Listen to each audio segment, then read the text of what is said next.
সিরিয়ার দামেস্কে সামরিক হেডকোয়ার্টার্সের সামনে থেকে লাইভ খবর সম্প্রচার করছিলেন আল জাজিরার সাংবাদিক। ঠিক তখনই ইসরায়েলের হামলা, বিস্ফোরণে কেঁপে ওঠে চারপাশ। সোয়েদায় উত্তেজনার মধ্যেই সিরিয়ার রাজধানীতে ইসরায়েলের জোরদার হামলা। টার্গেট দামেস্কের একাধিক স্পর্শকাতর এলাকা। বিমান হামলার শিকার সামরিক হেডকোয়ার্টার্স, প্রেসিডেন্ট প্রাসাদ সংলগ্ন এলাকা এবং প্রতিরক্ষা মন্ত্রণালয় ভবন। বিবৃতি দিয়ে অভিযানের তথ্য নিশ্চিত করেছে ইসরায়েলের প্রতিরক্ষা বিভাগ IDF।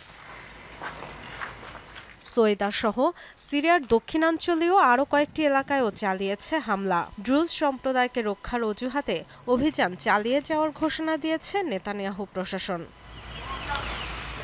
বুধবার সীমান্তবর্তী অঞ্চল পরিদর্শন করেন ইসরায়েলের সেনাপ্রধান ইয়াল জামির। সিরিয়া অংশেও ঢুকে পড়তে দেখা গেছে ইসরায়েলের সামরিক বহর। একই দিন সিরীয় সরকারের সাথে সমঝোতার ঘোষণা দেন ড্রুজ নেতা শেখ ইউসুফ জারবৌ। সোয়েদা থেকে সেনা সরিয়ে নিতেও দেখা যায় সরকারি বাহিনীকে। ড্রুজ, বেদুইন ও সরকারি বাহিনীর ত্রিমুখী লড়াইয়ে উত্তপ্ত অঞ্চলটিতে যুদ্ধবিরতি কার্যকরে রাজি হয়েছে বিবদমান পক্ষগুলো, এমন দাবি করে যুক্তরাষ্ট্র।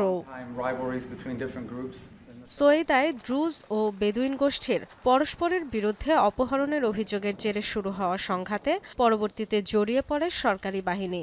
অঞ্চলটিতে 5 দিনের সংঘাতে এ পর্যন্ত 3 শতাধিক মানুষের মৃত্যু হয়েছে। Dorothy Tasrin, Jamuna news.